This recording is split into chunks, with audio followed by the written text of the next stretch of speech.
Hi అండి, నమస్తే. Welcome to Varalakshmi Podarillu. చూడండి, ఉసిరికాయ పచ్చడి. ఇప్పుడు ఉసిరికాయ సీజన్ కదా, 1 ఇయర్ పాటు నిల్వ ఉండే ఉసిరికాయ పచ్చడి ఏ విధంగా పెట్టుకోవాలో మనం ఇప్పుడు చూసేద్దాం. చూడండి ఎంత బాగుందో. 3 డేస్కి ఇలాగా ఉసిరికాయలు ఊరిపోయినాయి. ఈ ఉసిరికాయలకి ఏమేమి ఐటమ్స్ కావాలనో మనం ఇప్పుడు వీడియోలోకి వెళ్ళిపోదాం రండి. హాయ్ ఫ్రెండ్స్, నమస్తే. Welcome to Varalakshmi Podarillu. అందరు ఆరోగ్యంగా ఆనందంగా జీవించాలని మనస్ఫూర్తిగా కోరుకుంటున్నాను. కొత్తగా ఎవరైతే నా ఛానల్ చూస్తారో తప్పకుండా లైక్ చేయండి, షేర్ చేయండి, కామెంట్ పెట్టండి, సబ్స్క్రైబ్ చేసుకోండి. పక్కనున్న బెల్ ఐకాన్ నొక్కితే నేను పెట్టే ప్రతి వీడియో నోటిఫికేషన్ రూపంలో వస్తుంది. తప్పకుండా లైక్ చేయండి. అలాగే వేరే వాళ్ళకి నా ఛానల్ ఫార్వర్డ్ చేయండి. నాకు ఎంతో సపోర్టింగ్ చేసిన వాళ్ళు అవుతారు. ఎక్కడ స్కిప్ చేయకుండా చూడండి. ఈరోజు మనము ఉసిరికాయ పచ్చడి పెట్టుకుంటున్నాం. ఈ ఉసిరికాయ పచ్చడి సంవత్సరం పాటు నిల్వ ఉంటుంది. లాస్ట్ ఇయర్ది నా దగ్గర ఇంకా ఉందండి. ఇప్పుడు చలికాలం వచ్చేసింది కదా, మార్కెట్లో విరివిగా ఉసిరికాయలు దొరుకుతున్నాయి. ఈ డిసెంబర్లో, జనవరిలో ఫుల్గా వస్తాయి. కార్తీక మాసం స్టార్టింగ్లో వస్తాయంటే ఇంకా మనకు దాదాపు ఫిబ్రవరి దాకా ఉసిరికాయలు దొరుకుతాయి. కనుక ఉసిరికాయ నిలువ పచ్చడి ఈరోజు పెట్టుకుంటున్నాము. వాటికి కావాల్సిన పదార్థాలు ఏంటో మనం ఇప్పుడు చూసేద్దాం రండి. ఇలా వెళ్ళి అలా వచ్చేద్దాం రండి, చూపిస్తాను ఉసిరికాయ పచ్చడికి ఏ పదార్థాలు కావాలనో.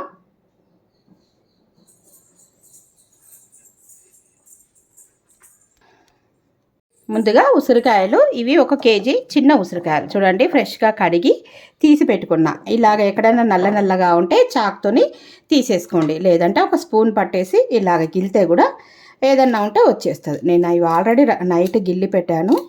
ఇలా గిల్లేసుకోండి. ఇవి కొమ్మలు రాసుకొని, అలాగే కొన్న వాళ్ళ దగ్గర ఏమన్నా గంపలు రాసుకొని ఇలా అవుతూ ఉంటాయి. ఇలాంటి వాటిని ఇలా తీసేయండి. ఏమన్నా ఇలా బాగా నల్లగా అయితే తీసి పక్కన పెట్టేసేయండి. మిగతావన్నీ ఇవి 1 కేజీ ఉసిరికాయలకు ఇది వచ్చేసి 200 గ్రామ్స్ ఉప్పు, కారం, తర్వాత కొద్దిగా తక్కువ 200 గ్రామ్స్కి ఉప్పు, అది దంచి పెట్టుకున్న ఎల్లిపాయలు చూడండి. అలాగే ఉడకబెట్టుకున్న చింతపండు, ఇది వచ్చేసి 100 గ్రాముల చింతపండు ఉడకబెట్టుకొని రసం తీసుకోండి. ఇది వచ్చేసి ఆవ పొడి, ఆవాలు, మెంతులు, జీలకర్ర వేయించిన పొడి. ఇది రాత్రి వేయించి పెట్టుకున్నాను, చట్నీ చేస్తా అనే ఉద్దేశంతో. మీరు లేకుండా ఉంటే ఫ్రెష్గా వేయించి పెట్టుకోండి. నేను నైటే వేయించుకున్నాను కనుక మీకు చూపిస్తలేను. చూడండి, ముందుగా ఇవి కావాల్సిన ఇంగ్రీడియంట్స్. ముందుగా ఇప్పుడు స్టవ్ మీద పాన్ పెట్టుకొని ఈ ఉసిరికాయలను నూనెలో వేయించుకుందాం. ముందుగా స్టవ్ మీద ప్యాన్ పెట్టుకొని స్టవ్ వెలిగించుకుందామండి. వెలిగించుకొని ప్యాన్ పెట్టేసుకొని పల్లి నూనె వేసుకుందాం. పల్లి నూనె అయితే బాగుంటుంది. నేను పల్లి నూనె తీసుకొచ్చాను. ఇది డబ్బాలో పోసి ఉంచుకున్నాను. ఇప్పుడు పల్లి నూనె పోసేసుకొని వేయించుకుందాం. ఇదే ఆయిల్లోనే మనం తాలింపు కూడా పెట్టుకుందాం. పచ్చడికి ఎంత కావాలో అంత పోసేసుకొని వేడయ్యేంత వరకు వెయిట్ చేద్దామండి. పల్లి నూనె టేస్ట్ బాగుంటుంది పచ్చడికి. చాలా ఈజీ ప్రాసెస్, తొందరగా అయిపోతుంది. 1 ఇయర్ పాటు నిల్వ ఉంటుంది. నాకు లాస్ట్ ఇయర్ పెట్టింది కూడా ఇంకా ఉంది. చాలా టేస్ట్ కూడా అద్భుతంగా ఉంది. ఇది వేడయ్యేదాకా వెయిట్ చేద్దాం మనం. చూడండి, నూనె మరుగుతుంది కదా, ఇప్పుడు మనం ఉసిరికాయలను వేసేద్దాం. ఇవన్నీ వేసేసి ఉసిరికాయలను దోరగా వేయించుకుందాము. పడతాయండి, నూనె ఎక్కువనే పోసినా కనుక. మనం తెచ్చుకునే కేజీయే కదా ఉసిరికాయలు, మొత్తం వేసి వేయించుకుందాం. శుభ్రంగా తుడిచి పెట్టుకోవాలండి, కడిగి, అప్పుడు బాగుంటాయి. ఇవన్నీ ఇలాగా కొద్దిగా వేగనిద్దాం. మూత పెట్టేసుకుంటే తొందరగా వేగిపోతాయి. ఇప్పుడు ఉసిరికాయలు మగ్గుతున్నాయేమో చూద్దాం. చూడండి ఎంత చక్కగా మగ్గుతున్నాయో ఉసిరికాయలు. ఇవన్నీ కొద్దిగా మెత్తబడేదాకా వేయించుకుందాం. ఇలాగే ఉసిరికాయలు ఈ నూనెలోనే మనము చట్నీకి కావాల్సింది తాలింపు వేసుకోవచ్చండి. ఇలాగా వేయిద్దాము. ఈ ఉసిరికాయ పచ్చడి ఇష్టమో నా కామెంట్ బాక్స్లో తప్పకుండా తెలియజేయండి. నాకైతే చాలా ఇష్టము. దీంతో రకరకాల పచ్చళ్ళు చేసుకోవచ్చు. నేను లాస్ట్ ఇయర్ ఉసిరికాయ పొడి కూడా చూపించాను. సంవత్సరం పాటు నిల్వ ఉంటుంది. వీటితో ఉసిరికాయ పొడి చేసుకుంటే మనం ఉసిరికాయ పప్పు చేసుకోవచ్చు, ఉసిరికాయ రసం చేసుకోవచ్చు, అలాగే ఉసిరికాయ వెల్లుల్లి కారం కూడా చేసుకోవచ్చు. మీకు ఈ పచ్చడి తర్వాత ఒకదాని తర్వాత ఒకటి పెడుతూ ఉంటాను. చూడండి, అందరూ చూస్తున్నారు, తప్పకుండా లైక్స్ ఇవ్వండి, అలాగే సబ్స్క్రైబ్ చేసుకోండి. నా ఛానల్ వేరే వాళ్ళకి ఫార్వర్డ్ చేయండి. నాకెంతో సపోర్ట్ చేసిన వాళ్ళు అవుతారని చెప్తున్నాను. కొత్త ఛానల్ కదా, తప్పకుండా ఆదరిస్తారని అనుకుంటున్నారు. ఇవన్నీ చక్కగా వేగిపోవాలి, అన్నీ బ్రౌన్ కలర్లో ఉసిరికాయ ఇలా పట్టుకుంటే మెత్తగా ఉండేంత వరకు ఉడికించుకోవాలి. చాలా బాగుంటుంది. నిమ్మరసం కూడా వేసుకోవచ్చు, కానీ చింతపండుతోని అద్దరిపోయే టేస్ట్ బాగుంటుంది. ఎక్కువ రోజు నిల్వ ఉంటుంది చింతపండుతోని. నిమ్మరసం కూడా వేస్తారు, కానీ నేనైతే ఎప్పుడు చింతపండు వేసి చేస్తాను. ఈజీ ప్రాసెస్ అండి, చాలా ఈజీగా పెట్టుకోవచ్చు. బ్యాచిలర్స్ కూడా చేసుకోవచ్చు, అంత ఈజీ ప్రాసెస్. తప్పకుండా మీరు కూడా చేసుకొని తిని కామెంట్ బాక్స్లో కామెంట్ చేయండి ఎలా ఉంది. అప్పుడే పెడదాం అనుకున్నాను, కొద్దిగా హెడేక్గా ఉంది, అందుకోసానికి ఇది పెట్టేసి కాసేపు తినేసి పడుకుందామని చేసేస్తున్నాను. పచ్చళ్ళు పెట్టాలంటే ఫ్రెష్గా ఉండాలి, అందుకోసానికి తలంటు స్నానం చేసి ఫ్రెష్గా పెడుతున్నాను. ఇవన్నీ వేయించుకుందాము, మీకు దగ్గర నుంచి చూపిస్తాను ఉసిరికాయలు ఏ విధంగా మగ్గిపోయినవి అనేది. బాగా మగ్గాలండి ఉసిరికాయలు. మనము స్పూన్ గరిటెతో ఇలా అంటే దిగిపోవాలి, అప్పుడే వేగినట్టు లెక్క. ఇదే నూనెలో మనం తాలింపు వేసేసుకోవచ్చు, చింతపండు ఉడికించుకొని తాలింపు వేసేసుకోవచ్చు. ఓకే, దగ్గర నుంచి చూపిస్తాను ఎలా ఉడికాయో.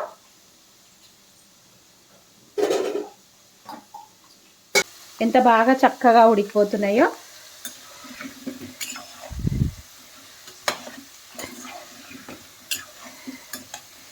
ఇవన్నీ కొద్దిగా బ్రౌనిష్ కలర్లోకి రానియాలి. ఇవన్నీ ఉడికేదాకా వెయిట్ చేద్దాం. చూడండి ఉసిరికాయలు ఉడికినాయో లేదో ఇప్పుడు మీకు చూపిస్తాను. మనం ఇలాగ గంటె పెడితే చూడండి ఇలాగా దిగాలి, ఇప్పుడు ఉడికినట్టు. ఇవన్నీ చూసినావా, రెడ్డిష్ బ్రౌన్ కలర్లోకి వచ్చాయి. ఇప్పుడు తీసేసుకుందాం ఉసిరికాయలు అన్నిటిని, ఈ బౌల్లో తీసేసుకుందాం. ఇదే నూనెలో మనం తాలింపు వేసుకుందాం. అన్నీ ఇలాగా తీసేసుకుందాం. ఈ వేడి మీదనే నూనె వేసేస్తే ఉప్పు వేసేస్తే మనకు ఉప్పు బాగా పట్టుకుంటుంది వీటికి. కారం మాత్రం ఆయిల్లో వేసి కలుపుదాం. ఆయిల్లో వేస్తే ఏంటంటే చల్లగా అయిన తర్వాత ముక్కలకన్నిటికీ బాగా పట్టుకుంటుంది, మంచి కలర్ వస్తుంది ఈ చట్నీ ఎర్రగా ఆయిల్లో వేస్తే. ఇప్పుడు ఇవన్నీ తీసేసుకుంటాం కదా మనము, కొద్దిగా ముక్కలు చల్లగైనాక ఉప్పు వేద్దాం. దీంట్లోనే తాలింపు వేసుకుందామండి, చాలా బాగుంటుంది. ఇదే నూనె కాగింది కదా, నూనె ఇంత పోసుకున్నాం వేస్ట్ అవుతుంది అనేది ఏం లేదు, ఇందులో ఫ్లేవర్ ఉంటుంది కనుక బాగుంటుంది. ముందుగా తాలింపు గింజలండి, ఆవాలు, జీలకర్ర, ఎండుమిర్చి, శనగపప్పు, మినపప్పు, అలాగే ఎండుమిర్చి ఇవన్నీ వేసి వేయిద్దాం. వేసిన తర్వాత పచ్చాగా దంచుకున్న వెల్లుల్లి ఇది కూడా వేయించుకుందాం. ఇవన్నీ చిటపటలాడాలి. చిటపటమన్న తర్వాత పసుపు అలాగే ఇంగువ ఇవన్నీ వేసుకుందాం. ఇప్పుడు చూడండి కొద్దిగా మెంతిపిండి వేసుకుందాం. పచ్చడికి మెంతిపిండి చాలా ఖచ్చితంగా కావాలి. అలాగే చిటపటలాడుతున్నాయి చూసారా, సౌండ్ వినిపిస్తుంది. పసుపు, మనము ఇంతకుముందు చింతపండు ఉడకబెట్టి పెట్టుకున్నాం వేడి నీళ్ళల్లో, ఈ చింతపండు రసం పోసేస్తాం. మగ్గాలి, ఒకసారి నూనె పైకి తేలే వరకు మగ్గనిస్తే మనకి ఇంకా వావ్ ఫ్లేవర్ అద్దరిపోయింది, ఎంత మంచి ఫ్లేవర్ వస్తుందో. ఇదంతా ఉడికితే మనము దీంట్లోనే ఉప్పు కారం అన్నీ వేసి చల్లగైనాక కలిపేసుకుందాం. ఇది కొద్దిగా మరగనిద్దాం. ఇప్పుడు మనం ఉసిరికాయలు ఉడకబెట్టుకున్నాం కదా, కొద్దిగా చల్లగానే చూడండి ఇలా అంటే చిరిగిపోయినాయి, ఇలా అవ్వాలి, ఇలా అయ్యేదాకా వేయించుకోవాలి.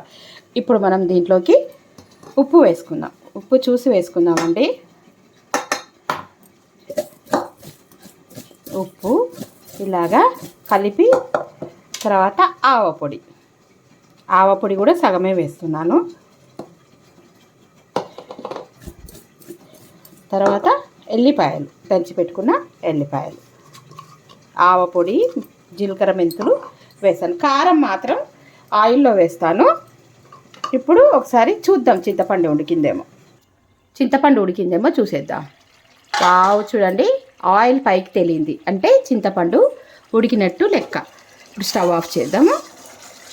చింతపండు ఆయిల్లో కూడా బాగా ఆల్రెడీ నేను వేడి నీళ్ళలో ఉడకబెట్టిందే, ఏమంటే ఎక్కడైనా నీరు ఉంటుందేమో అనేసి ఉడకబెట్టాను. ఇప్పుడు ఇంగువ తగ్గించేసుకొని ఇంగువ వేసుకుందాం. చూడండి ఎల్జీ ఇంగువ ఇది వేస్తున్నాం. పచ్చడి అంటేనే ఇంగువ కదా, ఇంగువ వేసి మంచి ఫ్లేవర్ వస్తుంది. కలిపేసి స్టవ్ ఆఫ్ చేసుకుందాం. స్టవ్ ఆఫ్ చేసుకుంటే మనకు చల్లగైనాక కారం వేసి ఇది కలిపేసుకోవడమే. చాలా ఈజీ ప్రాసెస్, తొందరగా ఇది అయిపోతుంది. ఓకేనా?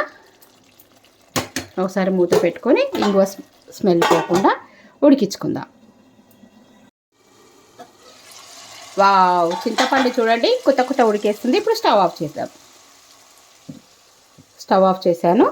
చల్లార పెడదాం ఇదంతా. చూడండి చింతపండు చక్కగా ఉడికిపోయింది, నూనె అంతా పైకి తేలింది. ఇదంతా చల్లగా అయినాక దీంట్లో ఇప్పుడు మనం ఉసిరికాయలు వేసి కలిపి వేసుకుందాం. ఇదంతా చల్లగానే ఫ్యాన్ వేస్తాం, తొందరగా చల్లగా అవుతుంది.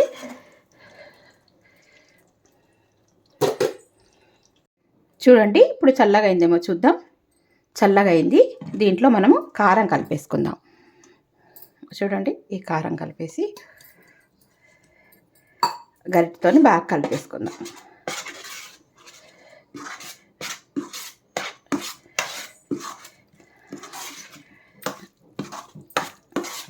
ఇది ఇలా కనిపిస్తుంది గట్టిగా. మనకు ఊరిన తర్వాత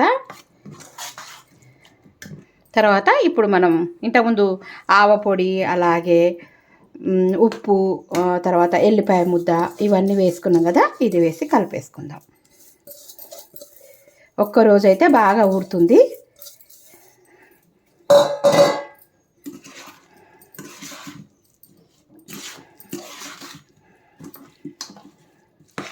ఇదంతా బాగా కలిపేసుకుందాం మనం.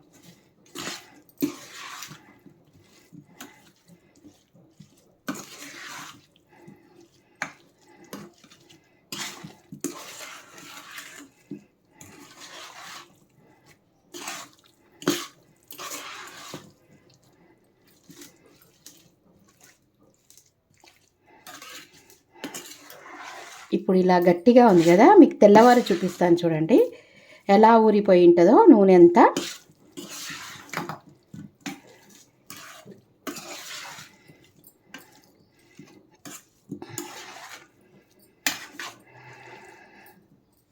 ఇదండి ఉసిరికాయ పచ్చడి ప్రాసెస్. ఇప్పుడు మనము మూత పెట్టేసి ఒక్క రోజంతా ఊరనిద్దాం. తర్వాత రేపు పొద్దున్న చూపిస్తాను మీకు ఆయిల్ ఎలా ఊరింది అనేది. ఓకే, మూత పెట్టేసుకొని పక్కకు పెట్టేసుకుందాం. వావ్, చూడండి ఎంత అద్భుతంగా ఉందో. 3 డేస్కి ఇలాగా. అప్పుడు చూడండి ఆయిలే లేకుండా, ఇప్పుడు ఉసిరికాయ పచ్చడి ఆయిల్ ఊరిపోయింది. ఎంత బాగుందో చూడండి. ఇదే జార్లోనే ఇలాగే ఉంచాను 3 రోజులకి. సూపర్గా ఉసిరికాయ చట్నీ ఊరిపోయింది. ఇంక ఇప్పుడు మనం అన్నంలో వేసుకొని తినొచ్చండి. మీరు కూడా ఇలాగా 3 డేస్ వరకు ఊరిన తర్వాత వేసుకొని ఇంకా జాడీలో వేసి పెట్టుకుంటే చక్కగా చాలా బాగుంటుంది. చూడండి, 1 ఇయర్ పాటు నిల్వ ఉండే ఉసిరికాయ పచ్చడి. వీడియో నచ్చినట్టయితే తప్పకుండా లైక్ చేయండి, షేర్ చేయండి, కామెంట్ పెట్టండి, సబ్స్క్రైబ్ చేసుకోండి. పక్కనున్న బెల్ ఐకాన్ నొక్కితే నేను పెట్టే ప్రతి వీడియో నోటిఫికేషన్ రూపంలో వస్తుంది. Thank you for watching. Thank you for your time. మరో మంచి వీడియోతోని మీ ముందుంటాను. బాయ్.